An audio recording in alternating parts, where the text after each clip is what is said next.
Hello everyone, Trophy Wine Hunter, just back from another trophy wine hunt from my long-term storage facility. So brought back some bottles to taste. So let's see what we have.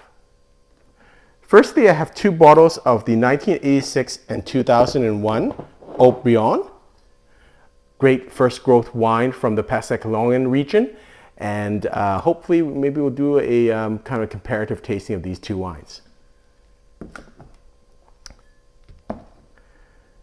As viewers and subscribers know, I will be going to Spain and Portugal later on in the spring, and so really happy to try different ports. And this is the 1994 Quinta Novel Touriga Nacional.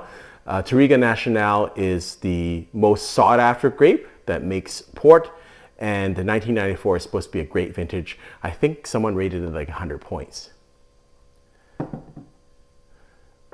I'm really big on Chateau Palmer, and as viewers and subscribers know, I have done a previous video on the 2006 vintage, and this is the 2010 vintage. So I might put that one at the end of this video, the 2006 review. 2010 is a really good vintage. 2006 would be considered a more mediocre vintage, so it'll be interesting to compare and contrast those two wines.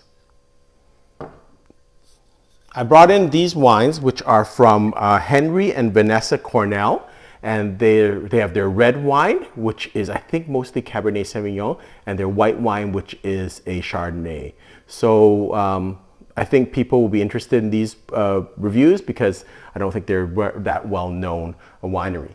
And you'll notice that I did bring in a lot of the US wines this time because the theme of the Vancouver International Wine Festival this year is US wines, and I know there's something going on right now with trades, tariffs and things like that, but I'm just going to focus on wine here, and hopefully there we'll be able to drink some of these with some of my viewers and subscribers at some of the subscriber events that I've got. This is the 1990 Chateau Angelis from the Saint-Emilion region, and again, what I tried to do this time is, for previous times when I brought back wines, I brought back a lot more off vintage or kind of more mediocre vintages. I brought back now older, really good vintages of a lot of wines. So I'm really interested in comparing and contrasting. One of my favorite wines is the Chateau Margaux. This is 2003 and 1986. And lots of possibilities here. We could do a comparative tasting of these two wines, or I could do a comparative tasting of the 1986 Margaux with the 86 Haut-Brion that I have. So, or could we just drink them individually? This is a winery that I really like. This is Domaine de Vallon. This is Mr. Vallon's winery, personal family winery. And this is from the Bougeron region, and it's the Aligoté grape type. So it's in Magnum, the white grape type of Aligoté. Probably one of the finest examples of value Aligoté you can come out there. And in addition, I also have his red wine from the Mercury region. And I really like his wines because they're affordable, and of course, they're very well made. This is 1999 Joseph Phelps, just a regular Cabernet Sauvignon, but this is in Magnum. And the other special thing about this is this comes from Mr. Phelps' personal cellar, and his estate had an auction of those wines a couple of years ago, and I was lucky enough to buy this wine. Next wine is the Chateau Evangile, 2005, great Pomerol producer, and 2005, another spectacular vintage.